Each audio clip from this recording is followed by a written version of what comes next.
வணக்கம். இன்னைக்கு நாம ரொம்பவே ஒரு முக்கியமான கேள்வியா அலசி ஆராய போறோம். ஒரு பக்கம் சட்டம், இன்னொரு பக்கம் இரக்கம். இது ரெண்டுல எது முக்கியம்? வாங்க மத்தேயு 12ஆம் அதிகாரத்துக்குள்ள போய் இதுக்கான பதில தேடலாம். இந்த ஒரு கேள்விதான் இந்த முழு அதிகாரத்தோட மையப்புள்ளியே. சட்டத்தை அப்படியே கடைபிடிக்கிறது முக்கியமா இல்ல இரக்கத்தோட செயல்படுறது முக்கியமா? இந்த அதிகாரத்துல வர்ற ஒவ்வொரு சம்பவமும் இயேசு இந்த கேள்விக்கு எவ்வளவு ஆழமா பதில் சொல்றாருன்னு நம்ம காட்ட போகுது. இந்த அதிகாரத்தோட செய்திய முழுசா புரிஞ்சுக்க நாம இந்த 4 முக்கியமான தலைப்புகளை பார்க்க போறோம். முதல்ல ஓய்வு நாள் சர்ச்சை, அப்புறம் இருதயத்தின் கனிகள், அதுக்கப்புறம் அடையாளங்களும் எச்சரிக்கைகளும், கடைசியா உண்மையான குடும்பம் யாருங்கிறத பத்தியும் பார்க்கலாம். சரி, நம்ம பகுதிக்குள்ள போலாம். இங்க ஓய்வு நாள்ல நடந்த 2 சம்பவங்களை பார்க்க போறோம். மனுஷங்களோட சாதாரண தேவை ரொம்ப கண்டிப்பான மத விதிகளோட மோதுனா என்ன ஆகுங்கிறதா இங்க விஷயம். கொஞ்சம் கற்பனை பண்ணி பாருங்களேன். ஓய்வு நாள் அன்னைக்கு இயேசுவும் அவரோட சீஷர்களும் ஒரு வயல் வழியா நடந்து போறாங்க. சீஷர்களுக்கு பசி, அதனால அங்க இருந்த கதிர்களை பறிச்சு சாப்பிட ஆரம்பிக்கிறாங்க. இது ரொம்ப இயல்பான ஒரு விஷயம் இல்லையா? பசிச்சா சாப்பிட்றது தானே வழக்கம். ஆனா அப்போதான் பரிசேயர்கள் இத பாத்துடுறாங்க. அவங்க பார்வையில இது ஓய்வு நாள் சட்டத்தை மீறுற ஒரு பெரிய குற்றம். ஆனா இயேசுவோட பார்வையும் பதிலும் ஹோல்ட்டான வேற மாதிரி இருக்கு. இங்கதான் இந்த அதிகாரத்தோட முதல் மோதலே ஆரம்பிக்குது. ஒரு பக்கம் கராரான விதி, இன்னொரு பக்கம் மனுஷங்க மேல இருக்கிற இரக்கம். இந்த ஒரு வரி தான் இந்த முழு பகுதிக்குமான திறவுகோல். இயேசு இங்க என்ன சொல்ல வராருன்னா, நீங்க செய்யற சடங்குகளை விட மத்தவங்க மேல காட்டுற இரக்கத்துக்கு தான் கடவுள் முக்கியத்துவம் கொடுக்கறாருன்னு சொல்றாரு. இது அந்த காலத்து மத தலைவர்களுக்கு ரொம்பவே அதிர்ச்சியான ஒரு கருத்தா இருந்துச்சு. இப்போ அடுத்த கதைக்கு வருவோம். இது பசியை விட இன்னும் ஒரு படி மேல. ஒரு மனுஷனோட உடல் நலத்தையும் வாழ்க்கையும் குணப்படுத்துற விஷயம்.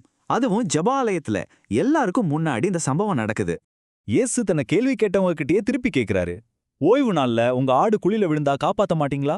ஒரு ஆட்டை விட மனுஷன் எவ்வளோ பெரியவன்? அவரோட கேள்வி ரொம்ப தெளிவா இருந்துச்சு. சட்டத்தோட நோக்கம் நல்லது செய்யறத தடுக்கிறது இல்ல, அதை ஊக்குவிக்கிறத தான் ஆணித்தரமா சொல்றாரு.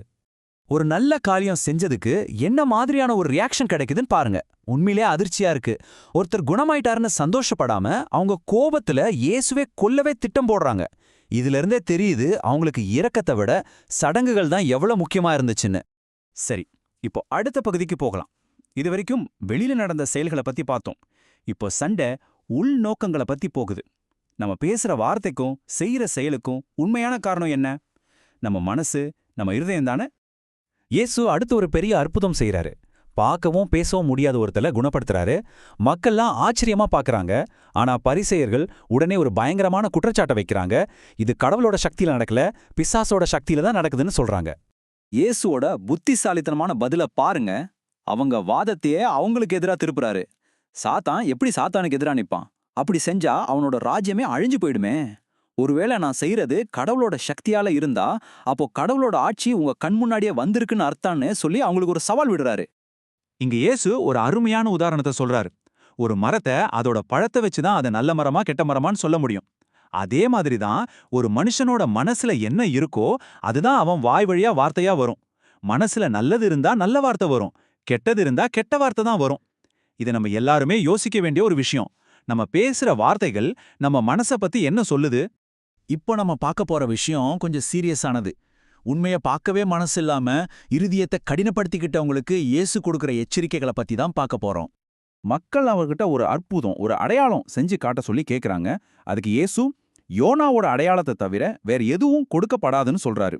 அதாவது யோனா எப்படி 3 நாள் மீனோட வயிற்றிலிருந்து வெளியே வந்தாரோ அதே மாதிரி மனுஷகுமாரனும் 3 நாள் பூமிக்குள்ளிருந்து உயிரோட திரும்பி வருவாருன்னு சொல்றாரு. இதுதான் அவர் கொடுக்க போற மிகப்பெரிய அடையாளம். அதாவது அவரோட மரணமும் உயிர்த்தெழுதலும் தான். இயேசு அடுத்து ஒரு கதை சொல்றாரு. கேட்கவே கொஞ்சம் திகழா இருக்கும். ஒரு தீய ஆவி ஒரு மனுஷனை விட்டு வெளியே போகுது.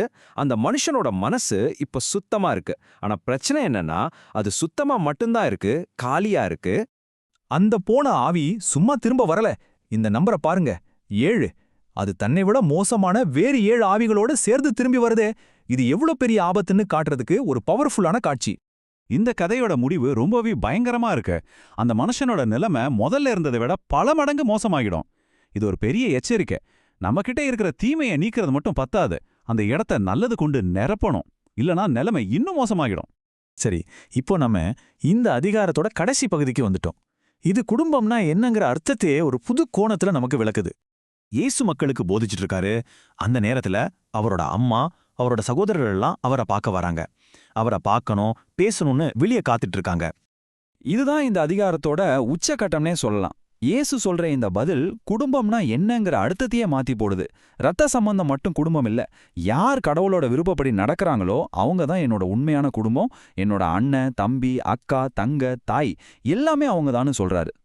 ஆக இந்த அதிகாரத்திலிருந்து நாம கத்துக்க வேண்டிய முக்கியமான விஷயங்கள் இதுதான். சட்டத்தை விட இரக்கம் ரொம்ப முக்கியம். நம்ம வாயிலிருந்து வர்ற வார்த்தை நம்ம மனசோட நிலைமையை காட்டும். கடைசியா கடவுளுக்கு கீழ்ப்படிந்து நடக்கிறவங்க தான் அவரோட உண்மையான குடும்பம். இந்த ஆய்வை முடிக்கும்போது இந்த ஒரு கேள்வியை நான் உங்ககிட்ட விட்டுட்டு போறேன். கடவுளோட விருப்பப்படி வாழ்ந்து நீங்க உண்மையாவே அவரோட குடும்பத்துல ஒருத்தரா இருக்கீங்களா? இத பத்தி கொஞ்சம் யோசிச்சு பாருங்க. இது வெறும் தகவல்களை தெரிஞ்சுக்கிறது பத்தினது இல்ல, நம்ம வாழ்க்கைய மாத்திக்கிறத பத்தினது.